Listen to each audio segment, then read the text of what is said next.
Everybody, and welcome to this session on data policies and protection. I'm really personally excited about this session, and I was actually saying to our speaker early on during the day that that for me, this is a topic that's really close to my heart, and particularly when you look at it with the lens of innovation, I think that it's super topical for us. By way of introduction, and for those who may not know me, my name is Tanya Mutiso Karaoke, and I work with Telistic Technology Services, who are the implementing partner for InnoLab Ghana. I know I've had the opportunity to meet almost everybody on this call before, and I know I hosted a session a few weeks ago, and it's so wonderful to be back with the group and with the cohort and everybody else that's decided to join us this evening. So we've got a bit of housekeeping. We've got 2 hours this evening scheduled, and we've got a wonderful speaker joining us from the Data Protection Commission of Ghana. Mr. Dennis Darkwa is our guest speaker for the evening. Dennis and I had a chance to have a great conversation ahead of this session, and he shared a little bit about his background, is super passionate about matters to do with how do we use regulation to really drive and spur and enable innovation. And I really think that we're going to have a fantastic discussion this evening. He's a data protection and privacy practitioner.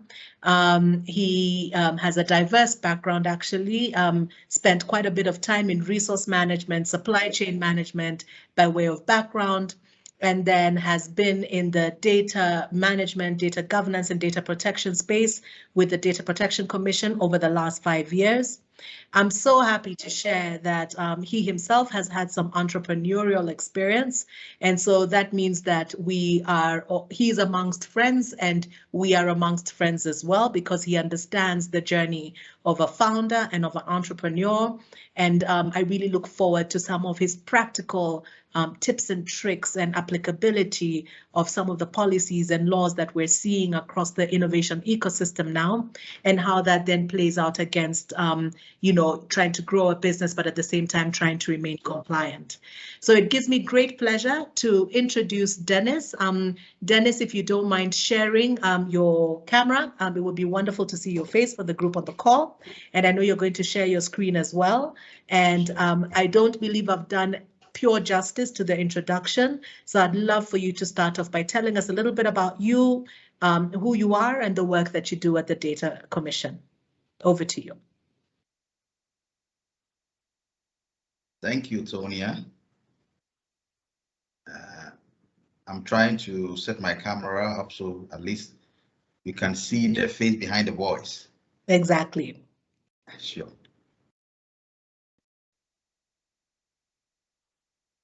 Well, I think, Tonia, basically thank you very much, Tonia, and good evening once again, our cherished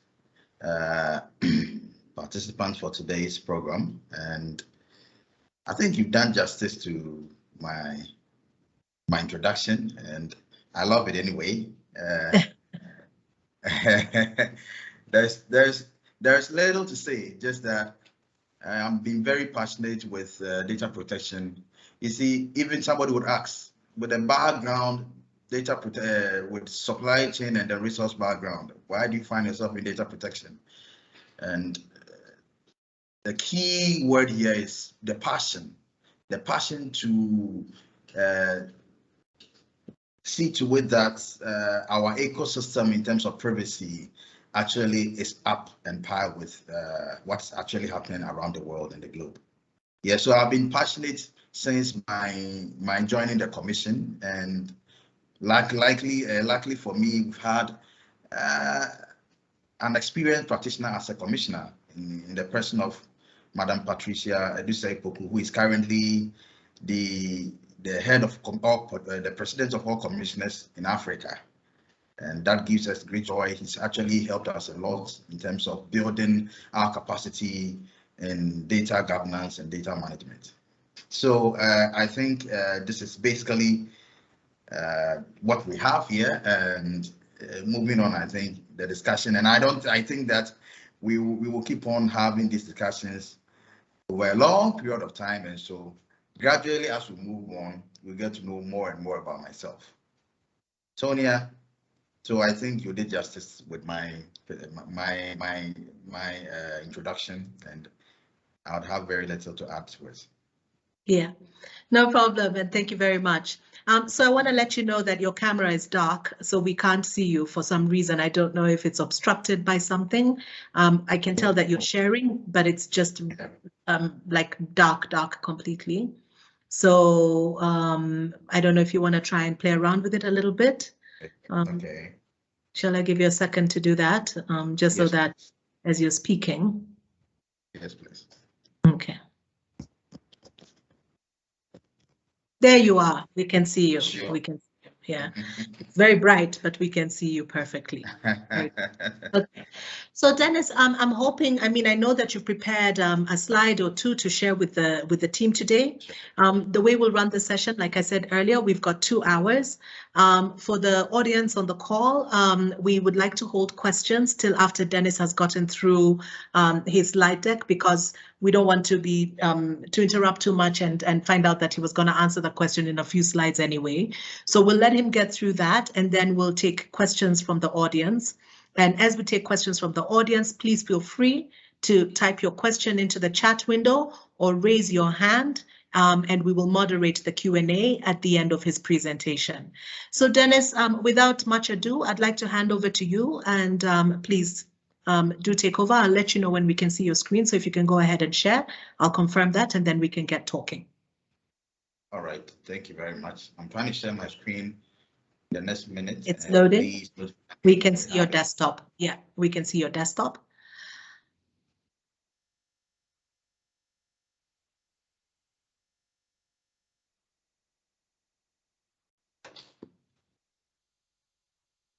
Is it visible now, please? We can see the PowerPoint, and on my side, it's just, yep. You want to go into presentation mode, just so that we see it. Yeah.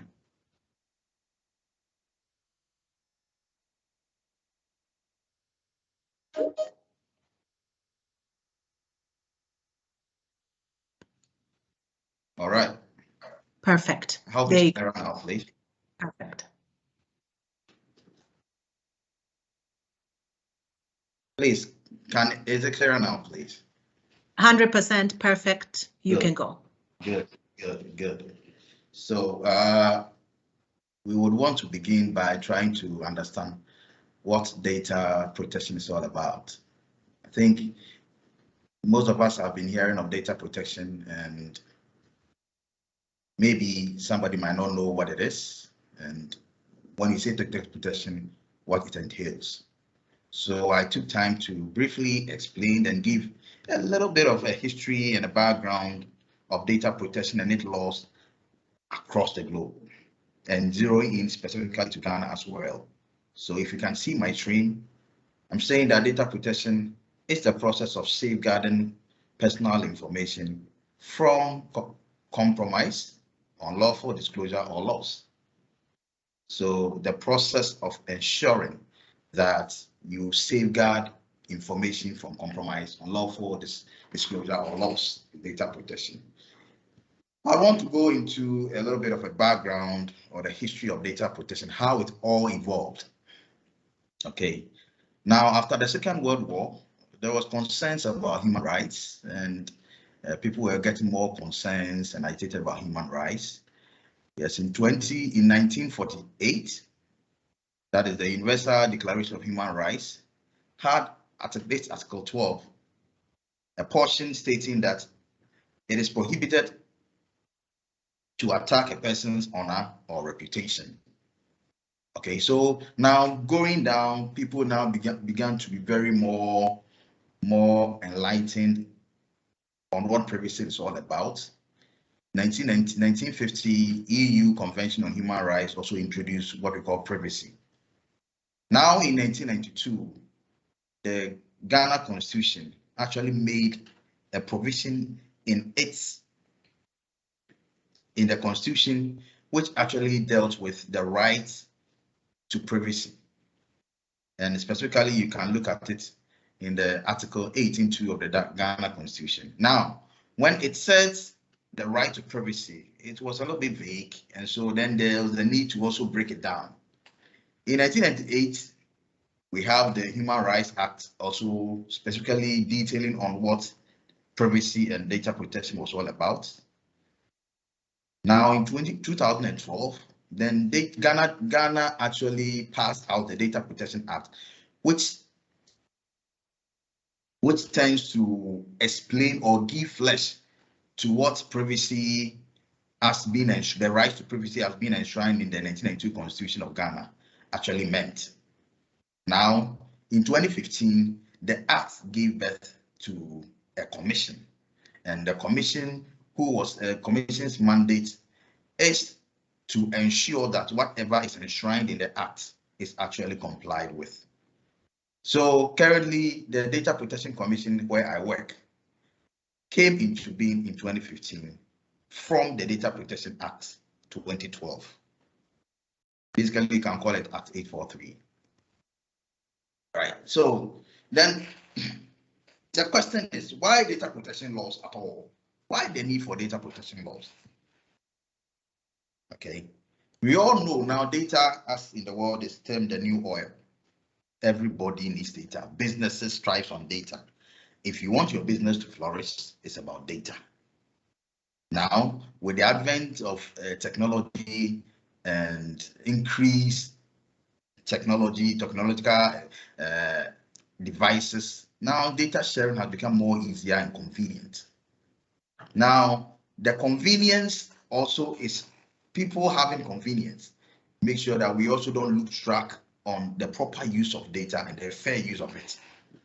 So data protection laws set out what should be done to make sure everyone's data is used fairly and properly. The fact that technology is with us today and data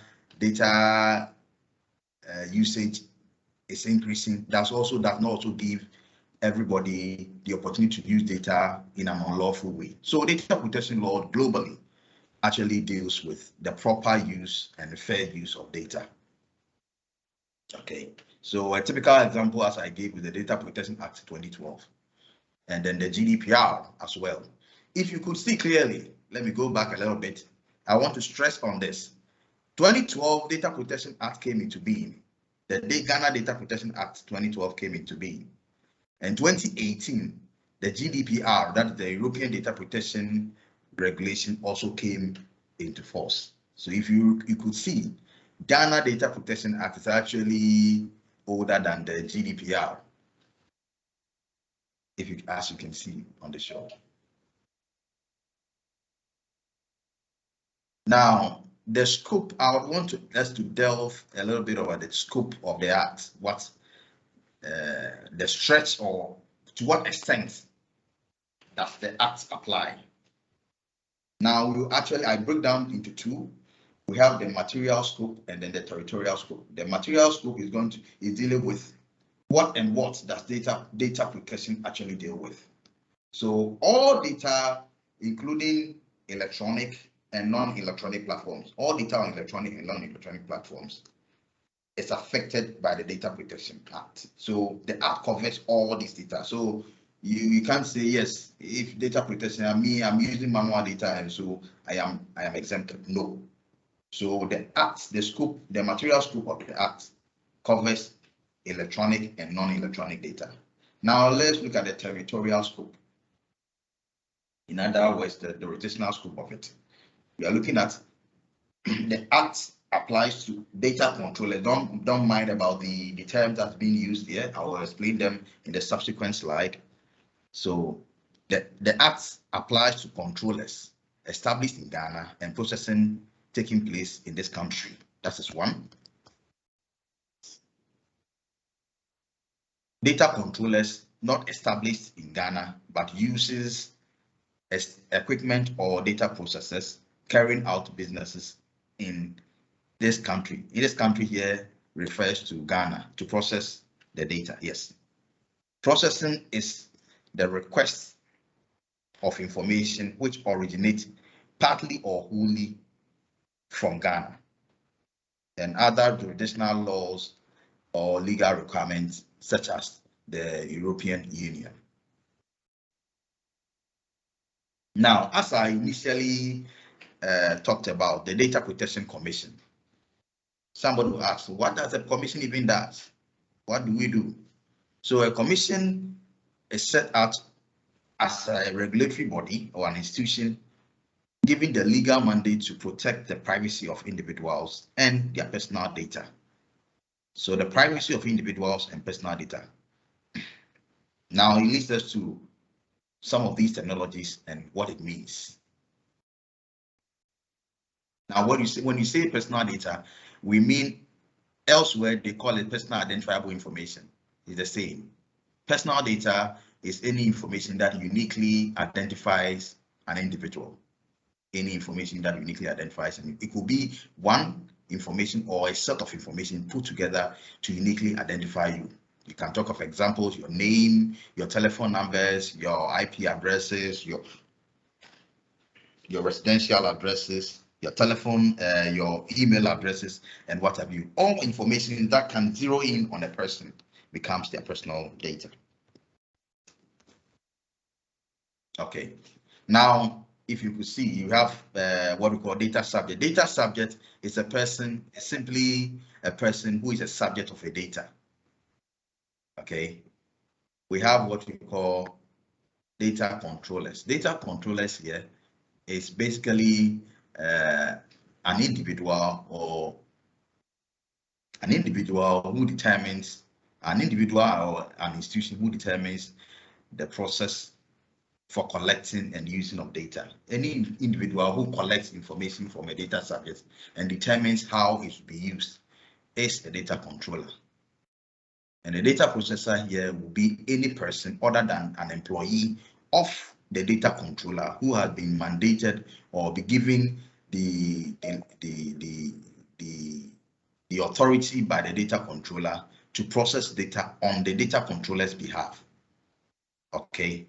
Now, processing. Simply, processing starts from collection, viewing of information to destruction and or retrieving of information. Any activity that is done on a data per the Data Protection Act or the global definition of processing is that every information, anything that is done on a data, we say we have processed it. So if you view an information, you processed it, you collect it, you processed it, you store it, you processed it, you align it, you processed it, you share it, you processed it. So anything, any activity that is done on the data is termed as processing. Now we could talk of consent. What do we mean by consent? What is consent at all? Consent simply will be an authorization by a data subject to a data controller to confirm or affirm their agreement on processing of their personal data. So any consent here by the data subject is their strong affirmative action shown by the data subject to say it's okay to process my personal data. Yeah.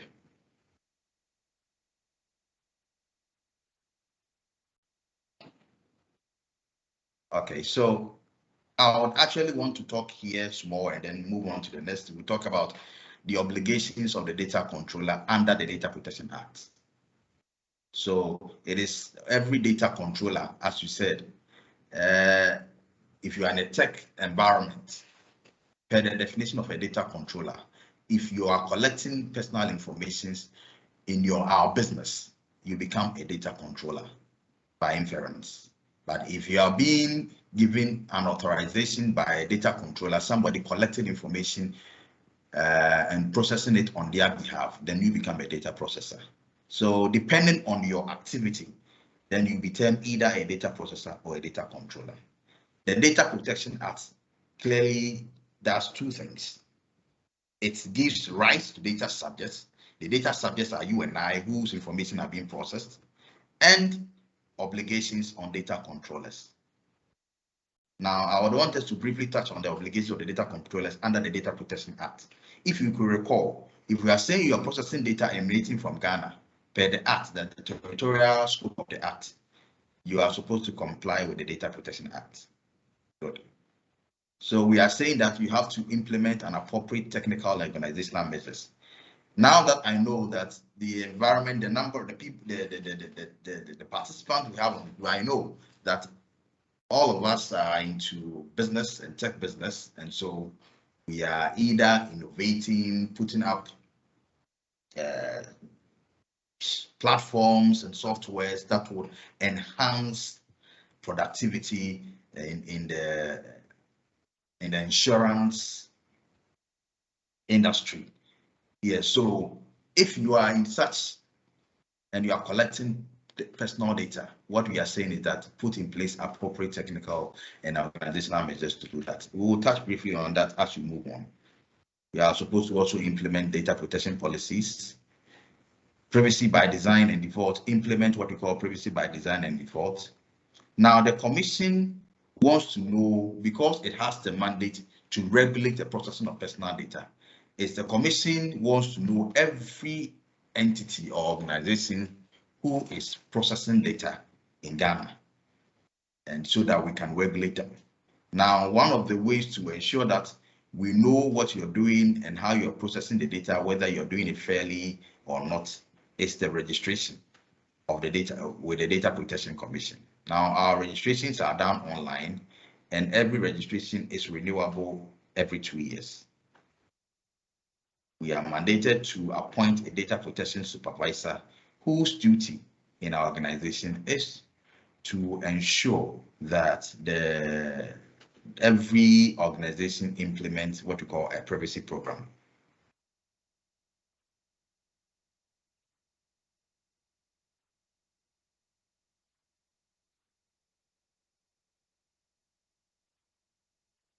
Okay. So basically, these are the obligations of the data controller.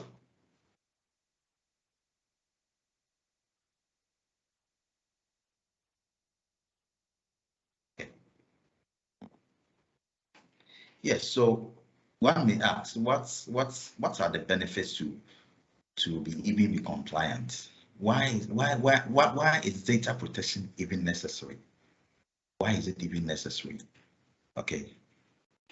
Now, take for instance, I am a data subject.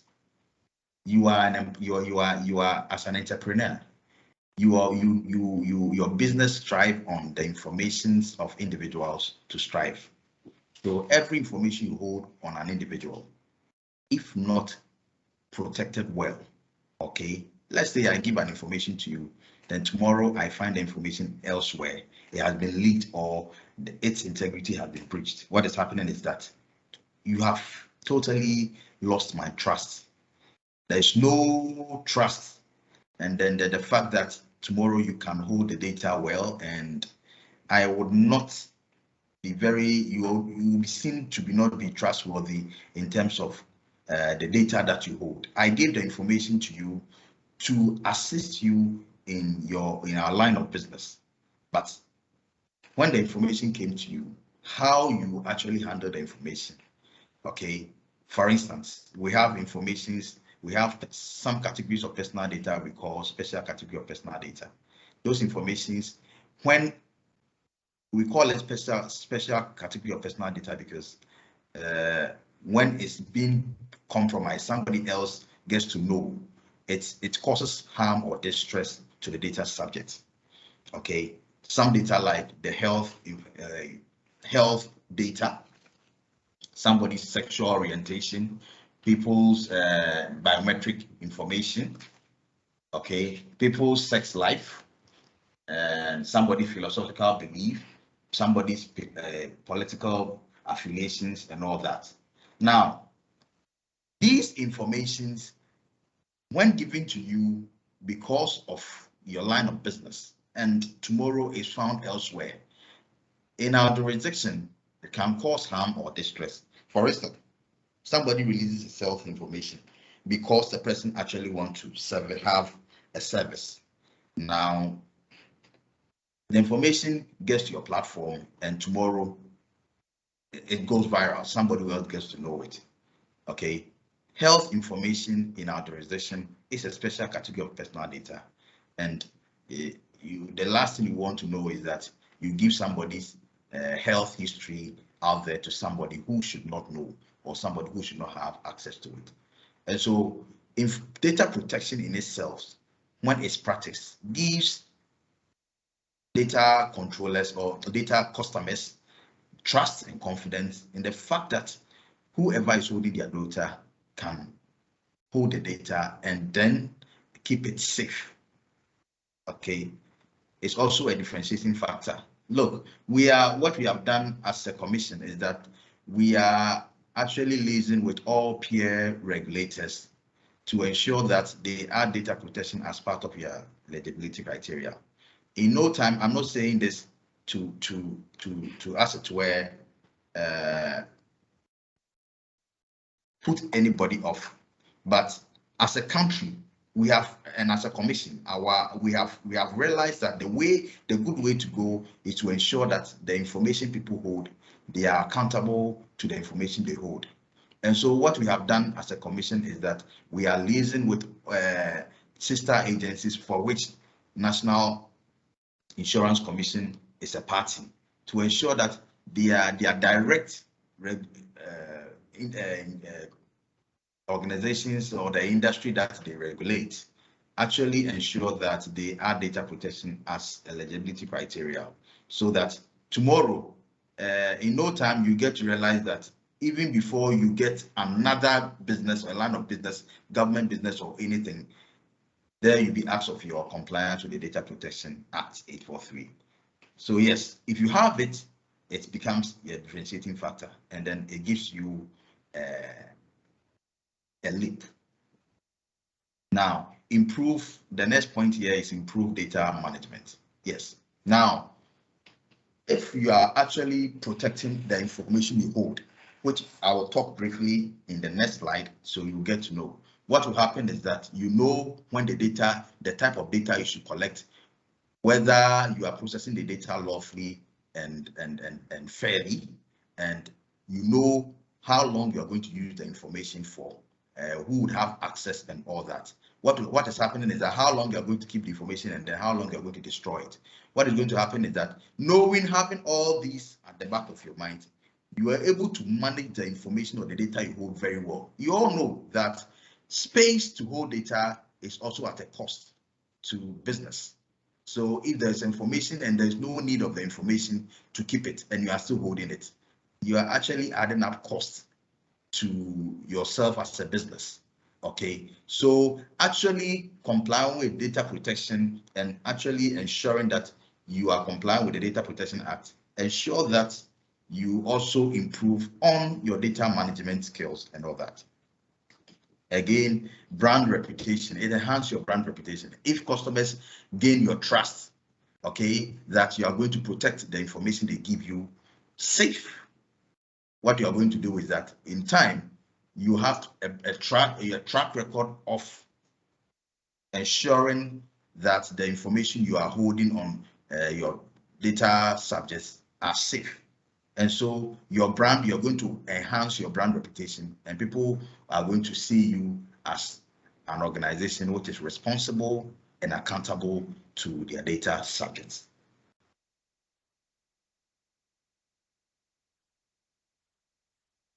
Basically, there is what we call a principle on data protection, where all jurisdictional laws actually strive. I don't want to talk about that because it's so technical. I'd only want to let you know, so that moving on, we can talk later on it. I'll have the slide, so I'll share with you and you're able to do it. We have accountability as a principle. The accountability talks about ensuring that you are processing the data fairly and you are not infringing on the data protection rights of the individual. Lawfulness of processing here means that you are processing the data lawfully. You have the legitimate basis or legal basis for processing the data. Specification of purpose here means the data that you are holding, you have specified the purpose for which you are collecting. You didn't hide under any ulterior motive to collect the information and say, I'll have need of it tomorrow. Okay, you have specified the purpose, and so whoever is giving the information to you is clear in their mind the purpose for which you are collecting the information, so that people do not abuse the use of people's personal information. Now, compatibility of further processing. Let's say you have a data and you have another need of it tomorrow. We want to know whether the original reason for collecting the information, is it compatible with your next reason for processing the data. If not, then you are hiding behind an umbrella of collecting information for one purpose and then delivering and using the information for another purpose which is not compatible with the initial purpose of collection. Now, data subject participation. Now, informations about me that I'm giving freely to you, for instance, you want to also ensure that data subjects have the right or have the opportunity to participate in the data collection and the data processing process. So that, for instance, our names, mostly our names are spelled uniquely. People's names are spelled uniquely. So the fact that you heard the name and then you are writing, you might write it wrong or you get the name spelling wrong. And so it's only fair that you make people participate in the data that you are collecting from them. You have an information about somebody and you always want to cross-check if the information you have on them is correct. And so you give people room to participate in the data collection process. Data security safeguard is actually ensuring that you are putting in place the appropriate technical and organizational measures to ensure that the data you hold is safe. You are safeguarding the data that you hold on individuals. Openness. Openness here means you are being open, transparent with your data subjects on the use of the information that you have collected. Okay, quality of information here is saying that the information that you hold should be up to date, it should be relevant, and it should not be misleading. Okay, so information you hold on anybody should be quality, it should be up to date, and it shouldn't be misleading on the person. Now, as I initially said, processing of data fairly and lawfully.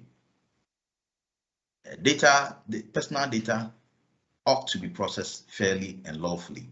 Okay, every time you are processing the data, ensure that you have at least legitimate grounds on processing. Are you dwelling on consent? Have you sought the person's consent, or are you dwelling on a law that you have? I know there are various laws that you can stand on to collect information. Always have it at the back of your mind that you have a legitimate grounds on which you are processing information. Okay, collection for data shall be collected for specific, explicit, and legitimate purpose. Yes, the reason for your collection of information should be specific or should be specified and explicit and legitimate for the purpose. So the fact that you have sought my consent for collecting the information, it should be for legitimate purpose. So you can't say that, yes, I saw the person consent and the person gave me. If it is not for a legitimate purpose, you don't have the right to process this information. Now, the personal information shall be adequate, relevant, and limited to what is necessary. Okay, so you don't say, I'm collecting the information and tomorrow I'll have need for it. Having information stored in bulk in itself that you don't necessarily need is even at a cost to you as a business. So why then do you collect information that you don't need? Okay, so that you would always advise that every information you are collecting, because it comes with a cost, the storage cost and all that, processing cost. It is always important that you ensure that you have analyzed the information carefully, you have sat down, every collection that you're making, make sure that you are meeting the accountability as a principle and the lawfulness of processing as a principle. Okay, accurate, and where necessary, it should be kept.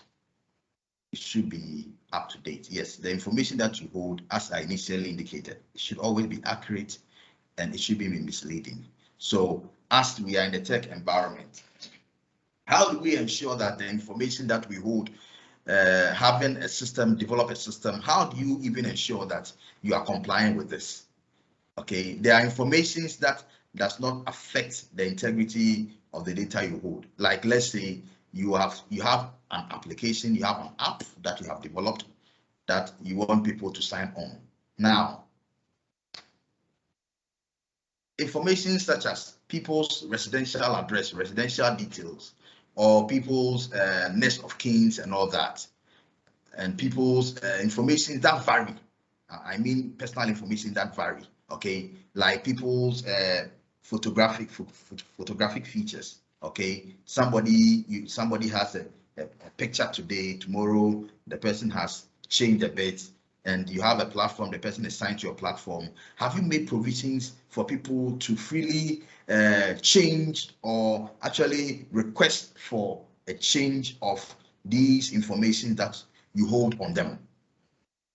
Okay, so that the information you hold on them will become very accurate and it will be kept up to date. Okay, I changed my residential status. Okay, is it fair that if I have a business, I have an engagement with you, you make provisions for me to, as it were, update the records that you hold on me? Because if the records that you hold on me is not accurate, tomorrow you realize that you might not, even though you are in a business with me, you might not have exact information on me, and obviously that will also going to affect your business and all that. Somebody stayed around a place that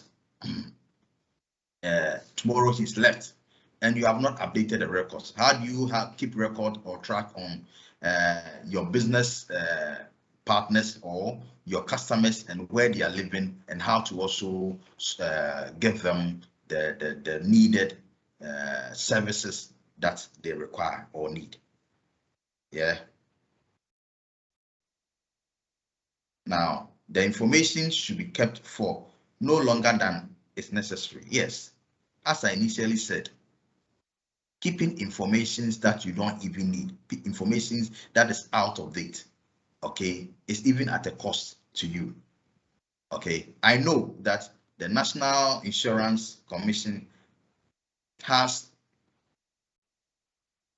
a retention policy. We have a national policy for which National Insurance Commission, or the yes, the National Insurance Commission has an industry retention policy. Now, if there is a retention policy and then you want to, as it were, as a business, I'm sure every retention policy is set based on approving records on how information should be kept and how information should be stored. Now, the policy, when a policy is made, what happens is that it gives players the room to also operate within the policy. Now, if a policy, for instance, is set for 5 years, and then you have information that has your industry set policy for 5 years for a retention, and then you have your information being kept in your system for more than 20 years, which obviously has no use, then why do you keep such information there and then run at the cost, which is going to be at a loss to you as a business or as an agency? Now we want to say process information in a manner that ensures appropriate security. Yes. Now we are looking at appropriateness of technology to be used. Now, somebody will ask, so what would be the right technology to use or the right security to use in protecting personal information? Okay.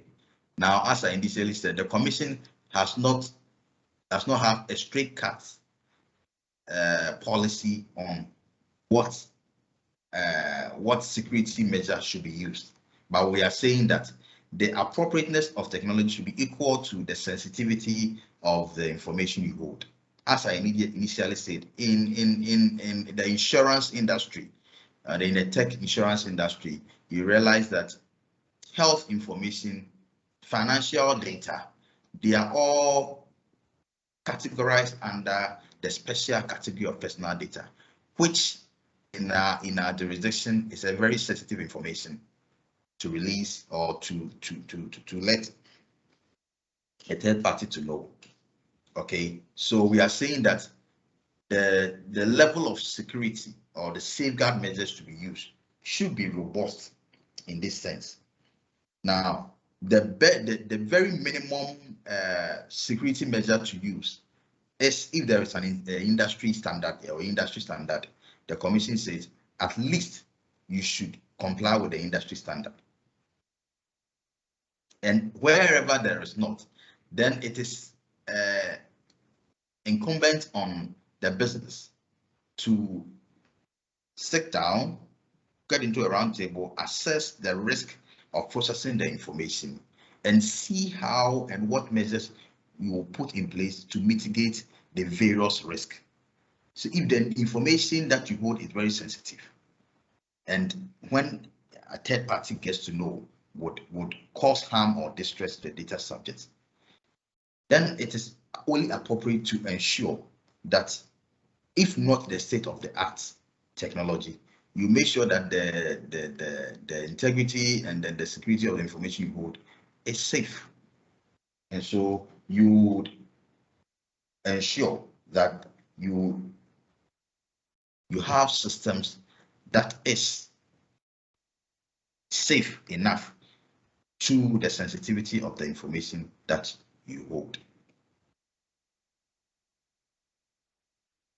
Now, one thing that tech innovators could do is what we call, you have to do what we call, you practice or you implement what we call privacy by design. By the design, the privacy by design here is simply when you have you inculcate privacy at the very core of designing of a system. Now, if you are designing a system and you are looking at the access controls, do you ensure that you put in place, you put the system such that by the design of the system, the likelihood for a breach to occur or a compromise to occur is reduced to the barest minimum. Okay, so by the design of our system, the integrity is kept intact, and you have 7 fundamental principles to implementing privacy by design. One is, yes, the privacy by design. By implementing it, you have to be, it's rather proactive, not reactive. Privacy, privacy is set as a default setting. Privacy is embedded into the design of a system itself. Now, you have a full functionality, which is positive sum, not a zero sum, which low as. Now, there's an end-to-end security, full life cycle protection as well, and then visibility and transparency across the system and the design of the system, so that it also satisfies the openness principle of the data protection. Okay, as I initially I said, there's an openness. Okay, you have to be open. The system there should be a visibility and transparency. Okay, across. Now, you have to also have privacy by design with the mindset that you are respecting user privacy as well. Okay. So I think at this juncture, I would want to pause for the questions to come in, and if there are any clarity people want me to give, I'll give out.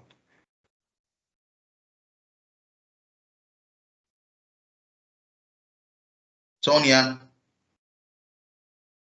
I am here, and I was just putting together a quick poll. I wanted to see how many of the founders on this call have, kind of took that mindset around privacy by design when building their platforms. And I'll post that. I'd love to take a poll on that. And then we can come back and revisit the topic. But at this point in time, no questions from me. I believe you've got a few more slides to go through. Is there a burning question from the audience? And if there isn't, we can go through, finish your slides, and then we'll start to field in questions.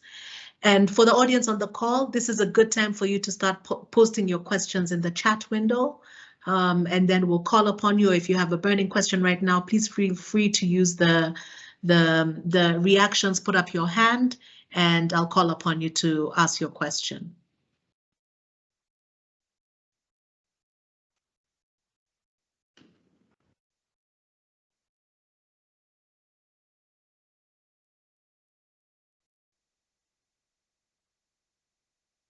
Okay.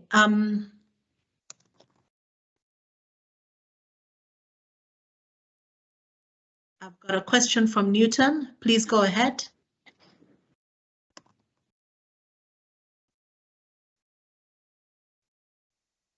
And unmute yourself, Newton. Okay, good evening. So my question is just can you hear me? Yes, can hear you. Hello. Yep. Okay, so in a situation where an it's the data, say client, and now issue the data for an underwriter to actually underwrite the policy. In this case, who actually data? Because I don't. Is it who? I want some clarification. Collecting data actually puts you under the private data protection law, or the person who is actually keeping the data.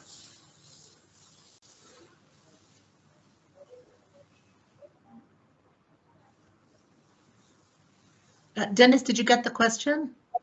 I think the initial bit of it, I didn't get it. If you can. Okay. Let me take it again. I'm just to take the situation between an agent, an insurance agent, and an underwriter. So the agent works for the underwriter, and he collects information of the clients. But basically, the agent does not keep the data. His role is just to get the client, and probably what the Okay, so information he's supposed to keep about the client is probably the name or the reminder for renewal. So in this kind of situation, who actually is responsible for the data? Okay, so the agent who collects the information is responsible for the data that they hold or collected. Now, for instance, the agent comes to you. The agent deals directly with the data subject. That is whoever information is being collected. Now the agent also releases it to a tech innovator to do A or B activity on the data that they hold. Now it's the agent that becomes the data controller, and he is held accountable.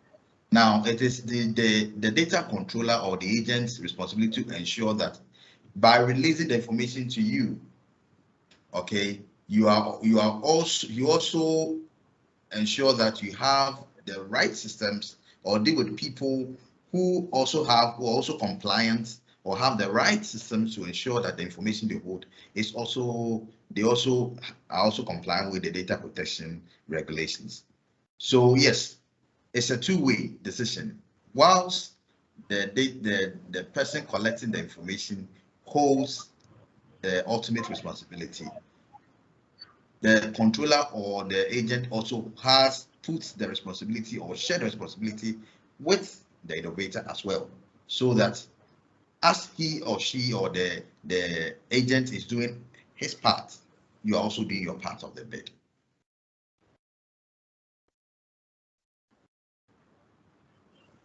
Does that answer your question, Newton?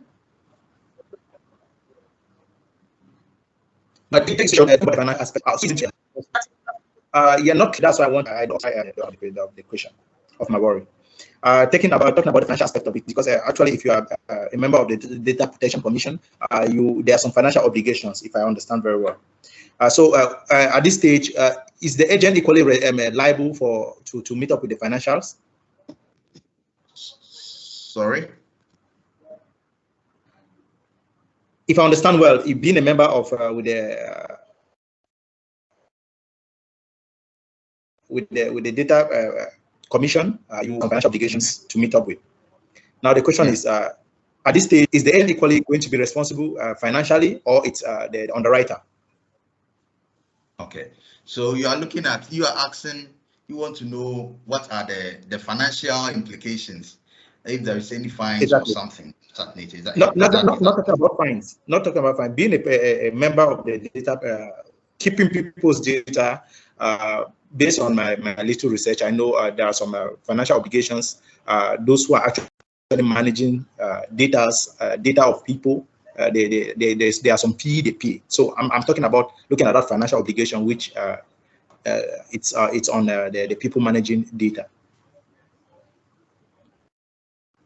So I think he's asking, is there a financial obligation related to being a data controller specific to the Data Protection Commission?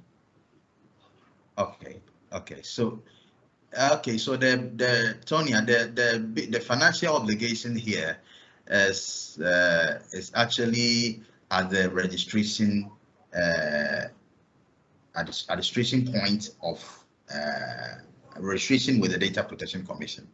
Every organization who registered with the Data Protection Commission actually is required to pay some amount of fee, and the amount of fee, I can tell you, is very small. We have the lower, it is actually stratified into 3 forms: the lower, the middle, and then the higher belt, depending on the sector you fall and the type of business. If you are a tech organization that is actually a startup business, you actually pay the least of it, and depending on your stage of growth or maturity determines how much you're supposed to pay. In Ghanaian terms, maybe I can say it because we have 120 cedis. That is, I think it should be somewhere around a little about $30 or so. Yes, and then we have 900 cedis, and then 1,800 Ghana cedis as well. Okay. And then to add on to Newton's question, because I think this is the second part of his question, was who bears that responsibility? So, for example, in his case, if you have partnerships with underwriters and they are, quote unquote, the data controllers in this case, is there any exposure on the InsurTech on the front end that does a lot more around, customer acquisition and those sorts of activities, or does it not matter as long as customer data is passing through your ecosystem or your platform or your solution, you are still accountable for that obligation? Okay, so obviously, Sonia, you realize that every organization taking out, even if you don't have customers or what we call it, yes, customers, you would have employees, right? Good. Now, the employee data that you take, you are responsible to ensure that the data is also safe. And so, by inference, every organization, being it a data processor or a data controller, is holding personal data of some sort. And so, by inference, every organization in Ghana is supposed to register with the Data Protection Commission, because you'll be seen as a data controller, if not the data of your employee, of your customers or your clients, that of your employees. Yes, come to play here. Okay. Newton, does that answer your question? I don't know if my clarification helped or didn't.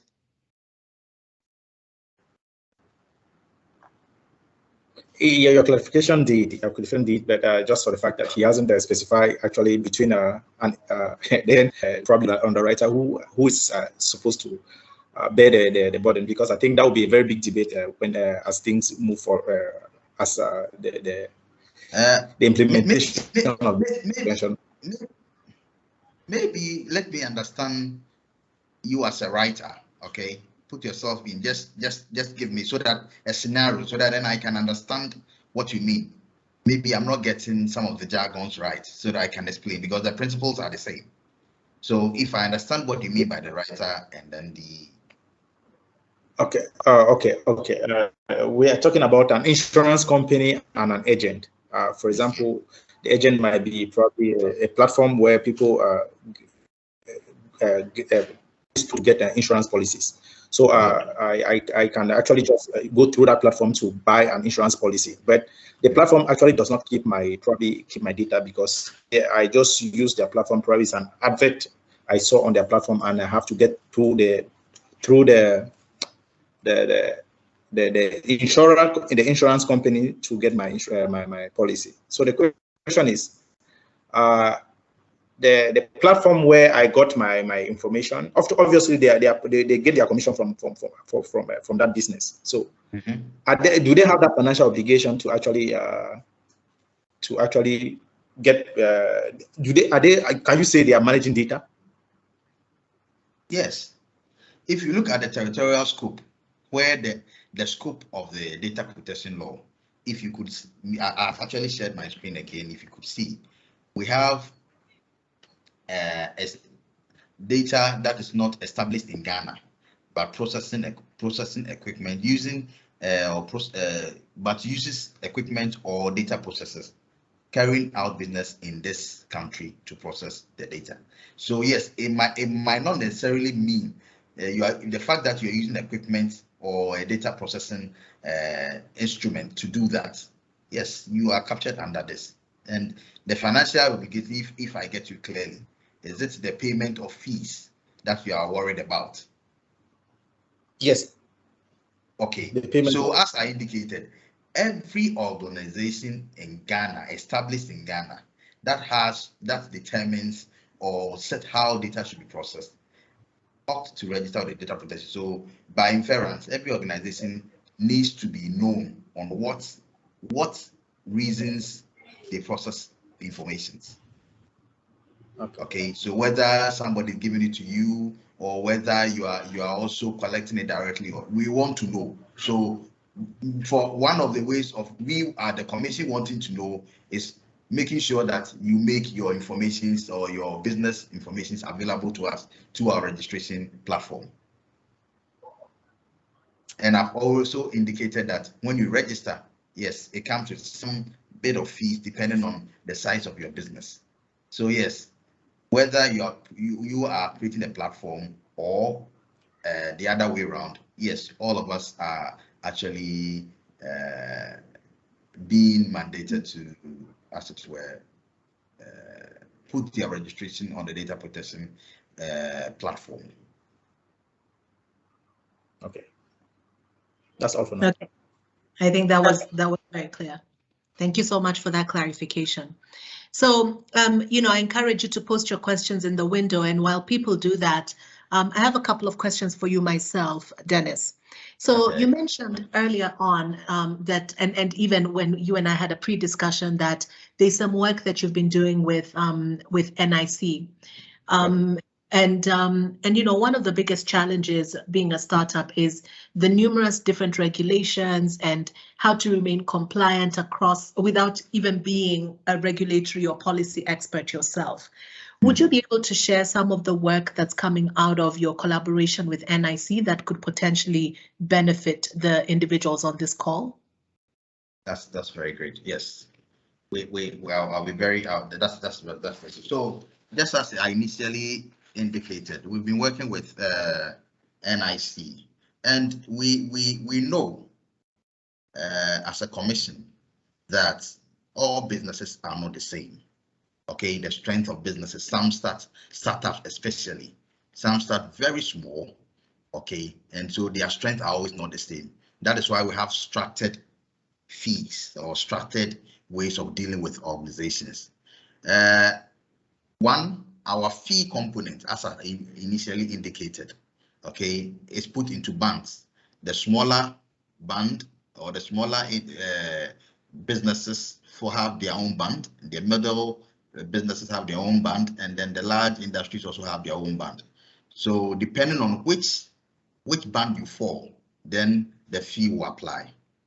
Again, every data controller is expected to have a data protection supervisor. In other jurisdictions, they call it data protection officers. Now, for small, medium businesses, you realize that they are so small that you don't force them to have a trained data protection supervisor. They may not even be able to afford that. Okay, so what the commission has done is that good. Where commission has had accredit what we call data protection practitioners who can deliver services at a minimum fee or to no fee. To some of us who are so passionate about data protection, we deliver it even for free. Okay, there are people who call me, not me as a person, but they call the commission for support. Okay, how to even implement a privacy program. We are trying to implement a privacy program for our businesses. How do we go about it? Then we give that advisory services or expert advice. However, if you want to go for a private consultant or an accredited privacy practitioner who the commission has given the mandate to do that, you are free to also go that direction for little to no fee at all. Okay, just as I've already indicated, NIC has also been very helpful, ensuring that I must applaud them, because every now and then they are getting their members, especially insurance companies, to come on board to, as it were, make sure that the information that you hold, as I've already indicated, they are sensitive information. How to make sure that they have the systems in place, and then the commission has satisfied them to hold these informations, and they are processing this information legally. Sometimes you might not even know. There are informations that in the ecosystem, people are collecting information. As a practitioner, I move somewhere, and then you go to the place you want to, you go there, you are asked to fill a form. You look at the form and you ask yourself, why has this information you are collecting got to do with my purpose of being here? Okay, you realize that people are even not able to explain and give you tangible reason why these informations are collected. It's only the fact that people just want need of these informations in the future, so they are collecting them today. Okay, and so doing that and going in that way, what we are doing is that we are trying to also narrow on the type of information that needs to be collected as a nation. We also have our data mapping. We also know where the data mapping and data flow process within their country. So we know who holds what information about what, how the information is being shared with who, and all that. So as a commission, we are collaborating with our regulators, sister regulators, to know data movement and data mapping processes within the country and all that. So yes, these are some of the things that we've been doing with NIC, and they've been, I must commend them, they've been very helpful in the time past, and as you can see, their ability to even make sure that we put this session in place is also telling us that yes, they have availed themselves to ensure that all their industry players or the people within the circle that they regulate also comply with the Data Protection Act. And so yes, I must commend them for what they've been doing. Okay, great. And I can see we have Hafiz from NIC on the call, so it's great to hear that that these, the different regulatory players are coming together to make compliance more feasible, or bring down the cost of compliance, whichever way you look at it. So that's great to hear. So my second. Yeah, so my second question then goes to some of the components you talked about. And so we understand, I mean, you talked about the trust piece and the benefits of compliance. And we know for a fact that, you know, there's digital risks. And if we want this digital economy to thrive, you know, issues such as ethics, consumer protection, rights, citizen rights, talked about human rights and so on, have to be ingrained in the platforms and the digital ecosystems that we're building. So I get that. But I just, you know, from a personal standpoint, I have to ask, is this consent model broken? So, for example, we started off this call and Marianne on my team, first thing she did is start to record the call. And it says, you know, this call is being recorded. This is obviously Microsoft Teams. So Microsoft have made sure that you know, in protection of your privacy and rights and the information that may be shared on this call, that this call is being recorded, and it happens in Zoom and so on. Yeah. And then it tells you, you know, if you don't want to be recorded, it seems like your only other option is to leave. Yes. Right? So I don't know. I mean, half the time on any site you go to, or even on WhatsApp on your phone, or whichever way you're looking at it, it looks like, I mean, it's a consent model, and it feels like it's a consent model to satisfy the law. But on the other hand, it doesn't function for the consumer, because my only other option is to walk away. Yes. That's true. How is this helping anybody? That's true.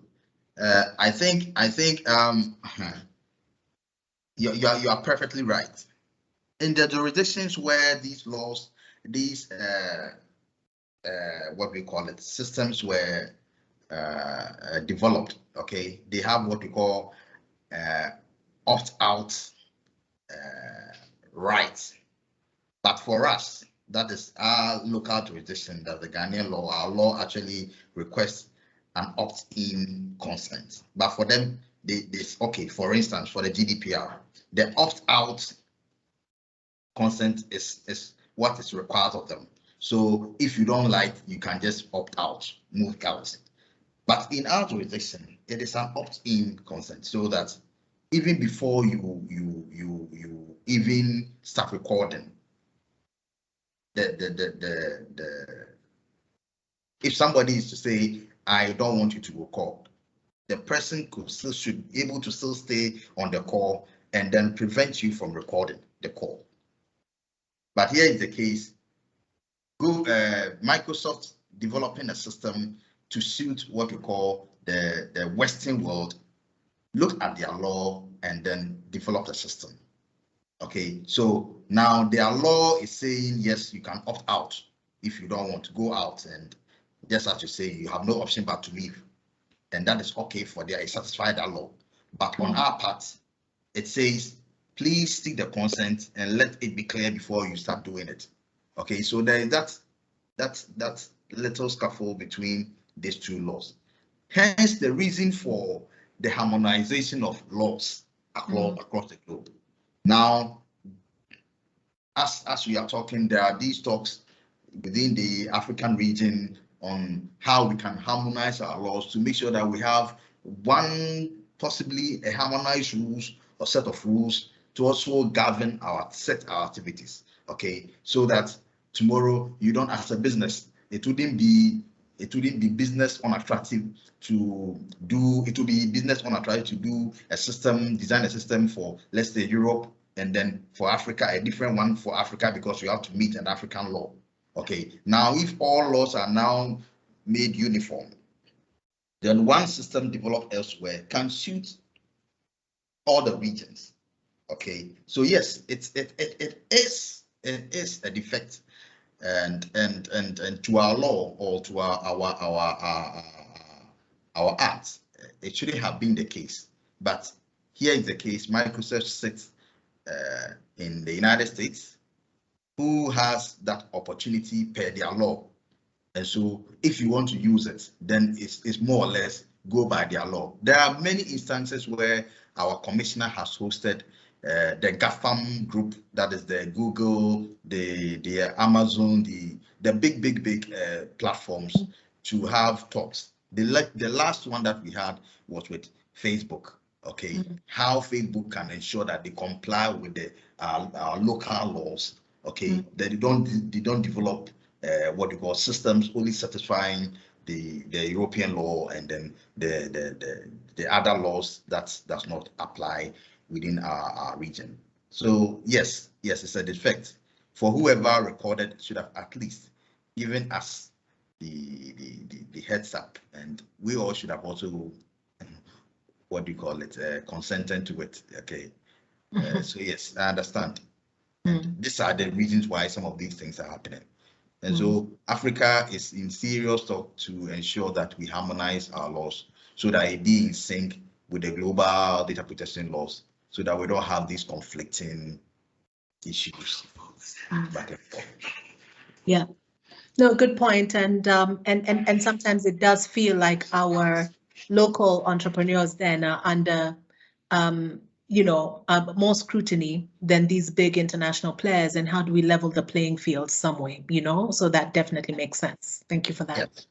Yes. You see, what is happening now is that then it will look as if that if you are developing a local players trying to satisfy our local environment would only be limited to our local environment. But when it is harmonized, then you have a bigger market, a bigger single market, and a bigger place to also play. Yeah. Escopia. Yeah. Okay, so I just want to do one more call for questions. It's a very quiet session today. Typically, we have a lot more activity. So if you have a question, please go ahead and put your hand up or type it into the chat window and I'll call upon you.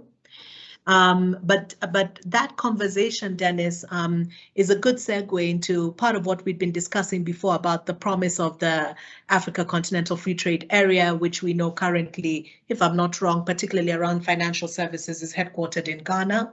Yeah. And I love the promise, lowering trade barriers, delivering, regional economic integration, and creating, honestly, a juggernaut of an economic body that then makes huge amount of sense and really creates an increased level of competitiveness for the continent, right? So yes.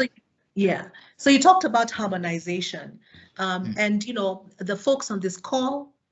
It's, everybody's thinking about scale every day and how to grow their business, and not necessarily looking at their business as a single market business.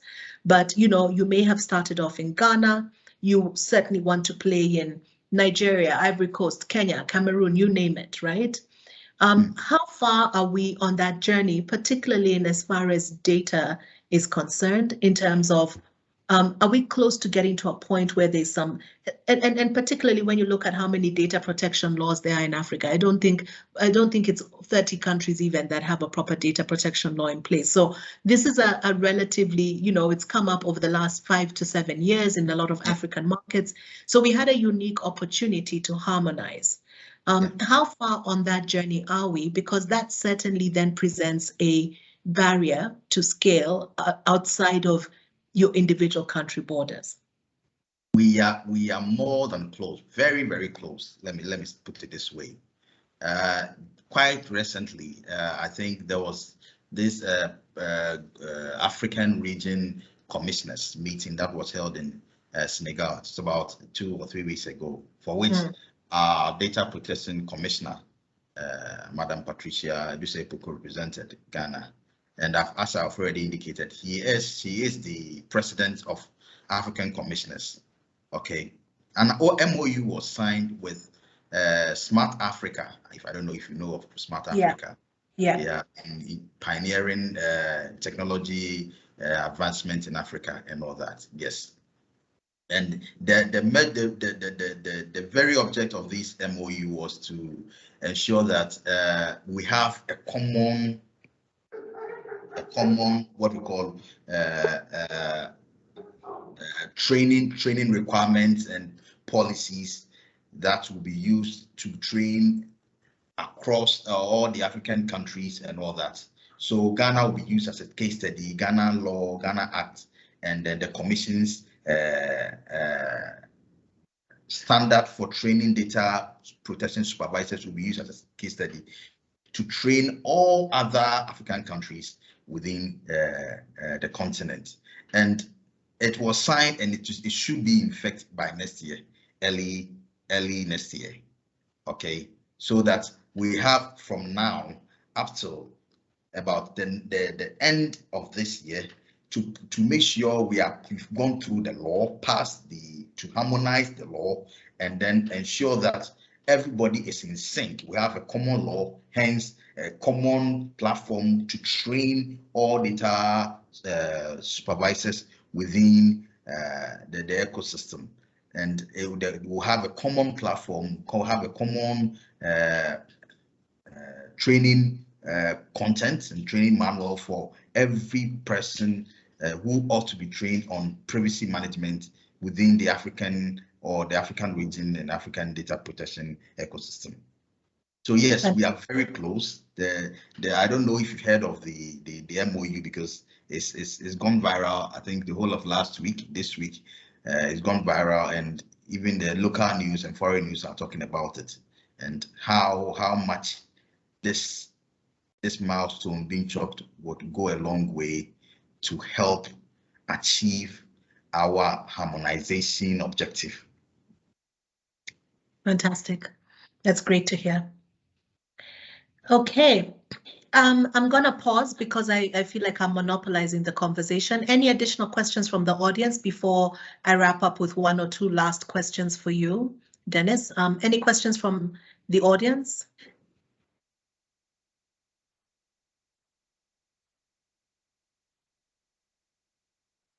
Okay. Let me ask you one more. So I loved the fact that you brought up trust. And so we're switching gears a little bit here. Coincidentally, the last session I hosted for this audience was at the beginning of the month, and it was on the digital transformation journey of in prudential assurance, right? And we talked a little bit about trust in that conversation as well. And so I like that you brought it up. I fundamentally believe that if you're going to play in, as it is, every time I talk to an insurtech startup or an insurance underwriter or anybody like that, there's always the question of trust. Do people trust insurers or trust insurance policies and so on? And I think it's that much more difficult when you're an insurtech, right? So you're this digital platform making promises. I'm buying without seeing you in an industry that I don't even trust will pay me anyway. So trust is obviously a huge factor. And across the board, regardless of sector, I think that it's almost the responsibility of all digital players or digital economy players to work together to create a trust environment that really, honestly, would instill confidence amongst users of these services and these platforms, and that promotes self and responsible usage, right? I think it can only help the ecosystem if everybody's kind of pulling together on that. And I acknowledge the fact that entities such as yourself, regulatory bodies, your role is to act as, almost the convener of that conversation beyond being the policing entity of that conversation. Sure. But and if I come to you, I want to comply, but I also want to use it as my competitive advantage. And you spoke to brand reputation and so on. But I don't know. There's no way for it's different, for example, with NIC as a regulator. If I'm licensed by NIC, I write at the bottom there and say licensed by NIC, right? And everyone knows that I am playing in this market and I have met the prerequisites to be a player and I'm compliant. How do we use compliance in the case of data protection as a competitive advantage in the absence of being able to brand that, or where do we tell the story, or how do people validate with you that this is a compliant entity? Is there a bit of work needed to create awareness around compliant players? I don't know. I hope you get the sense of my question. Yeah. Yes. Maybe let me reiterate. We want to know how we are going by our compliance bit to enable trust. Exactly, and how I can use it as my competitive advantage in the absence of saying licensed by the Data Protection Commission. That's fine. That's very. So let me first take the first bit of your question. how the commission is ensuring that we will call it, my commissioner will call it, compliance isn't a tick box exercise. So that you have been registered with the commission, and we say, yes, I'm registered, a tick box, and that is all. So after you have done, in fact, registration with the commission is only the first call to compliance. You've only telling us that you have availed yourself to be compliant. The next thing to do is to implement a privacy program. Now, before your registration, the time between your registration and the coming into being of the act, you realize that there may be a gap because you didn't even know of the existence of the commission, and so the data that you're collecting, they may not have been in sync with the requirements of the Data Protection Act. For instance, if you are collecting information, you might even know that you have to get legitimate grounds or legal basis for collecting all these informations. Maybe you have ignored even all these things before collecting some particular information about a client or the information that you're using. Then for the time of registration, then you are going to appropriate your organization in the light of the Data Protection Act. You're going to put the Data Protection Act there and then reflect it to what you are doing. That you look at where you are, your state of your compliance, and the gap that is between you and what the ideal situation that ought to happen. Now, between where you are and the ideal situation is where you have to actually implement a program to ensure that you get there. Okay, it will require that one, you have somebody who understands what even to do. The first thing should come from one, understanding what even to do. Okay, your awareness of the situation. If you don't even know that you are even breaching, or you don't even know that what you're doing is not in sync, it's another thing. Okay, so one, you have to be aware of the gap. Okay, being aware means you have your topmost management being involved. You and I, know, Tonya, that when in any organization, if the topmost people are not involved in a decision that ought to be taken, especially when it's got to do with financial implication, it may not last, or it may not even see the light of day. And so how you get the top management on board to also buy in, to also see the need to implement what we call a privacy program specific to your line of processing. Okay, now implementing a privacy program to ensure that you are getting to the ideal situation is what we look at. So the commission, after you have registered, is looking at monitoring your compliance, your day-to-day compliance. The one thing that the commission does is that after every 2 years, we request that you have put together what we call a comprehensive gap assessment report. The gap assessment report is giving us a fair idea, a snapshot of where your organization is in terms of compliance and what steps you intend to take to ensure that you get there. So that if you have registered with us from the last 6 years, by now you may have put in place A, B, C that needed to be done. Okay, and of course compliance is a journey, so you keep on complying. So there are things for the mere fact that technology keeps on changing, people keep on changing. We have people always coming in and out, and then we have processes changing. Of course, then compliance becomes a continuous journey. All right. So how are you able to make sure that you're able to put in place a privacy program to mitigate or to deal with your compliance gap from where you have started to the ideal situation? Is what the commission is looking at. So at the end of the day, if you have done that, if you have registered with us and you have gone through this process, I can confidently tell you that you can't be 100% compliant anyway, but you may be more than 80% compliant in terms of all that you needed to do to put your house in order. Okay, in terms of the Data Protection Act and its requirements. Okay. Now, having done that, what you have done is that you have actually ensured that people who do business with you or come to you to have a business interaction would have what we call confidence in your ability to hold the information that you hold on them very well.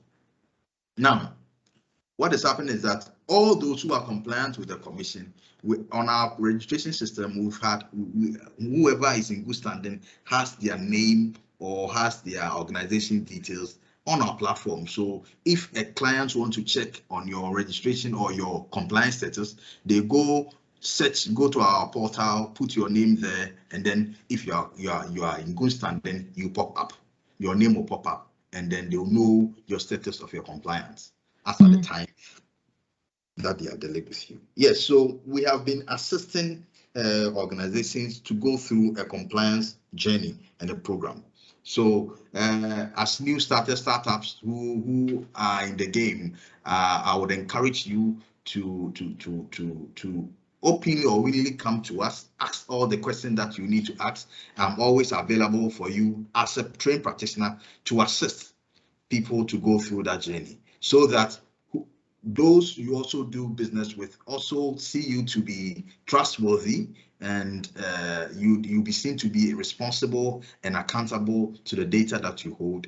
And in sum, what happens is that you are enabling transparency. Now, if anybody hold information about somebody, the person can come to you, ask you, because it's their right. They have the right to inquire of the use of their personal information. If that right, if they have, and they come to you and they ask the relevant question, and you can't give them the answers, what you are giving them is that you are giving them reasons not to provide you further information or to ask you to stop processing the information. And you and I know that the information about our clients is our real money. It's our cash in the business, because without your clients, you are not in business. So if they come here and they say, I'm not giving you my information, then how then do you strive? How does your business also strive? So it builds trust and confidence in, one, the system, and two, the people that you're dealing with the day-to-day. And together it also helps to also boost your bottom line, which is your turnover as well. Okay. All right. Okay, so I see that Newton has another question. You want to go, Newton, before we wrap up the call?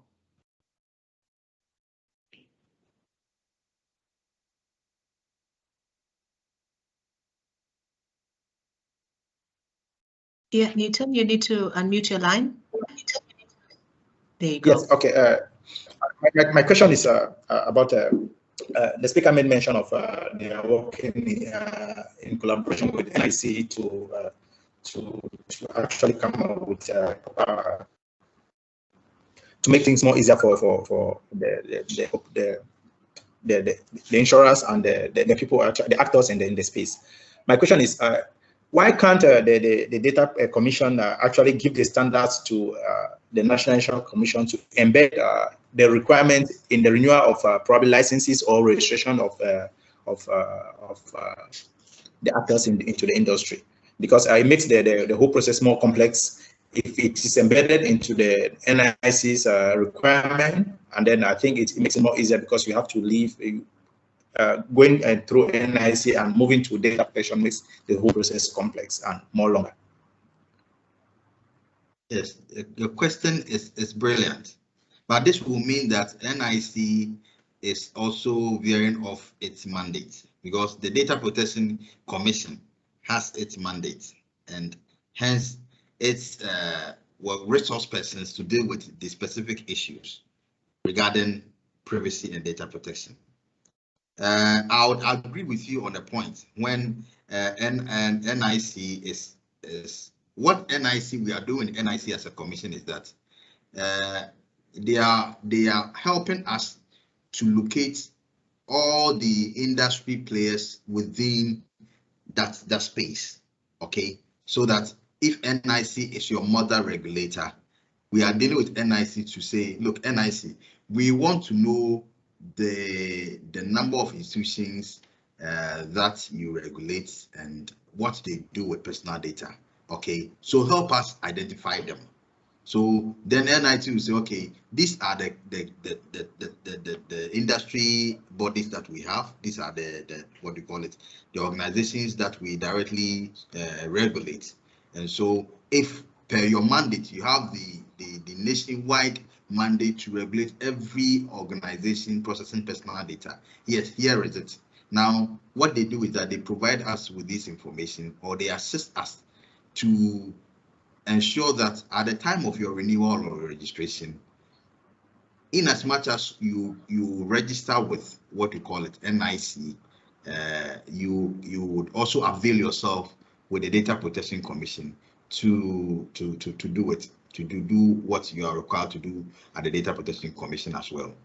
I would want to say that if NIC is to double up what we do to what they are doing as their mandate, as their commission, then I'm sure what it means is that they are merging up their mandate with ours, which of course, for segregation of duties, might not be what we call it, appropriate for for them to be as it were going into the mandate of another commission for which they might not have the requisite what we call it, expertise and knowledge on. Okay, it's not just about registration. It goes beyond registration. It goes beyond the registration. Is just, as I earlier indicated, it's just the opening bit of it. Practicalizing it, practicalizing what the Act says, the policies, the national policy says we should do, is what is most important. Okay, so yes, it's for your question, I would say that it wouldn't be appropriate for NIC to go into the nitty-gritties of ensuring privacy. Okay. Okay. All right. I see Hafiz has a comment to make. Hafiz is from NIC, and we would love to hear from you, Hafiz. Please go ahead. Right, Tonia, thank you very much. So I just wanted to add to what the expert has just spoken about, the bit of NIC assisting the Data Protection Commission in terms of ensuring adherence to compliance with the data protection policy and laws of Ghana. In fact, even the NIC is not precluded from adherence to the data protection law and so on. Sure. So, for example, at the NIC, we also have a data policy, how we manage data of regulated entities and etc. And so it is something that we all have to comply with. And so players like you, once you get to operate on the space, you would have to ensure you protect the personal information and etc. Thank you. Excellent, thank you, and thank you for that additional context. Great. So I don't think we have any more questions. And so I thought we'd wrap up the call with maybe some last words. When I introduced you, Dennis, I shared openly that you also have dabbled in the world of entrepreneurship. Are there any words of wisdom that you want to leave this audience with? And once you're done with that, I'll summarize with my takeaways and key points, and then we can close out the call. So any kind of final remarks that you want to share with the team on the call? Okay, thank you, Tonia. One thing I would want to add is that technology has come to stay, and you and I and everybody on the call would agree or attest to the fact that technology has helped increase our efficiency and productivity.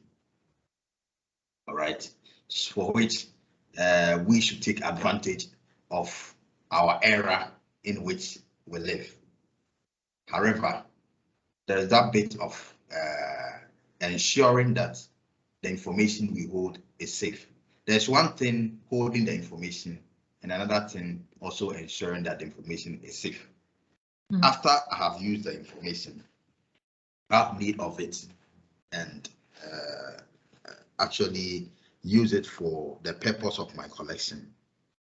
How then do I ensure that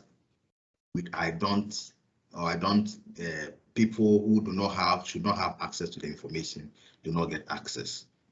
Okay, so as players in the industry, we advised that yes, as we are looking at the business aspect of it, which is of course our bottom line, let's also look at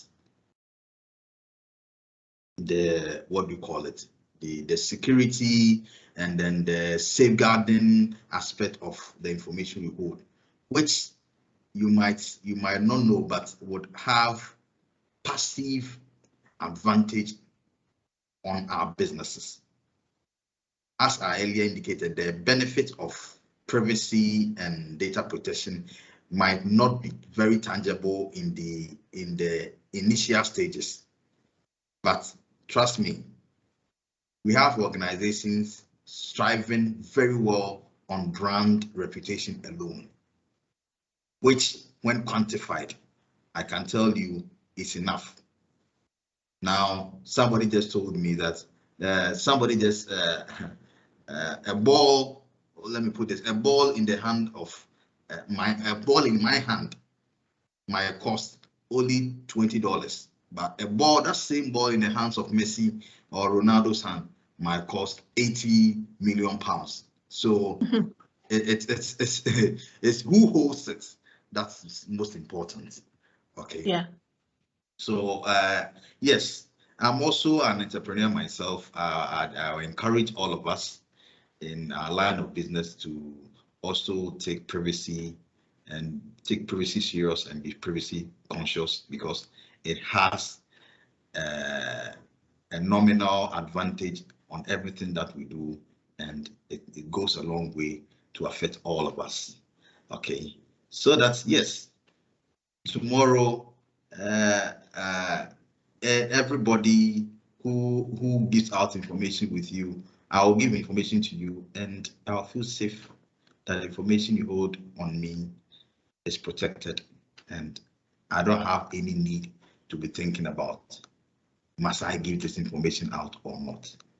Then always all that we'll be looking at will be the business aspect of it, and ensuring that we strive in business and move on. I will also encourage our new people on board, new innovators and startups. Look, we are not there as a commission. On the side of the commission is not there to harass anybody. The commission is there as friends to the industry, to only help and assist players to go through what might in the long term profit them. Because tomorrow, if you are having a breach and then you are losing reputational, what do you call it? You're losing reputational grounds. What happens is that you are also losing your customers or clients without even regulatory bodies coming after you. Okay. So what I would encourage you to do, that willingly come. Our doors are always open. Just as I've said, after we've done this, I can put my contacts across to everybody who wants privacy, data protection assistance. I'm all ready to help and assist you and to help you go through your privacy program and your journey. I would once again want to thank the organizers of the program. Yes, have actually given us that platform to also share our experiences and our thoughts with our players, which we also actually thank you so much on behalf of the Data Protection Commission and the Commissioner. We say thank you for this wonderful platform and the wonderful people who on the platform who have given themselves the time to share these insightful moments with all of us. I'm looking forward to hearing from you again on any other day, in any other platform, when the time be and the need be. Thank you very much. Thank you. Thank you so much, Dennis. And it's been such a pleasure having you. As you spoke this evening, I took down a couple of notes and I just wanted to do a short recap. So this is what I picked up, and I picked up 5 main points. Number 1 point is literally every organization in Ghana must register themselves with the Data Protection Commission, because in one way or another, whether it's in the context of how you manage customer data, so whether you're a controller, a processor of data, even as an employer, you are dealing with people's private information and data. And as such, the long and short is you must register yourself with the Data Protection Commission. So that's the first piece, right? The second piece that I really liked, you talked a bit around the work that you're doing with NIC, and I think Hafiz spoke to that as well. So, you know, we know that there's a cost of compliance associated with adhering to the policies. You know, for example, you know, the requirement for data protection officers, and we know we're dealing with a startup ecosystem that may not be able to afford, never mind the fact that I don't even know if these skills are readily available across the market, given that we're saying that almost every entity or organization should be registering anyway for the data with the Data Protection Commission. So there's that gap there, and you understand that, and you're working with partners such as the NIC to understand how to provide support to the ecosystem, understand data movement and data mapping across the sector, understanding who the industry players are, so that you're able to kind of support the journey to compliance for all of these entities. I do like, and it was going to be one of my asks, that you post your email address in the chat window, so that if anybody wants to reach out to you directly, and you acknowledge, like I said, that there's a bit of a skills gap in this space, that the Data Protection Commission is on hand to support, provide the right level of support and know-how to support these entities to get compliant or on their journey to compliance. And I think that that's a wonderful offer. So I'd really like to ask that you type in your email address in the window, so that if anybody's on this call and they want to get in touch with you, they can reach out to you. The third piece I picked up is around the harmonization of data protection policies, particularly across Africa. I am a Pan-Africanist. I really believe in the Africa Promise. And I think, you know, the potential of being able to share resources, ideas, trade across borders and across markets is a huge opportunity for all of us on this call. And we will be keeping an eye out on, I think you promised us by next year, there was an MOU that was signed, and that's towards harmonizing policies across the continent. So it would be wonderful to see that promise come through. That makes it easier for these entities to be able to scale across the region without getting hampered. As it is, we're in a highly regulated industry, and data protection is just another one on top of that. So how do we ease or create ease in doing business for the entities on this call?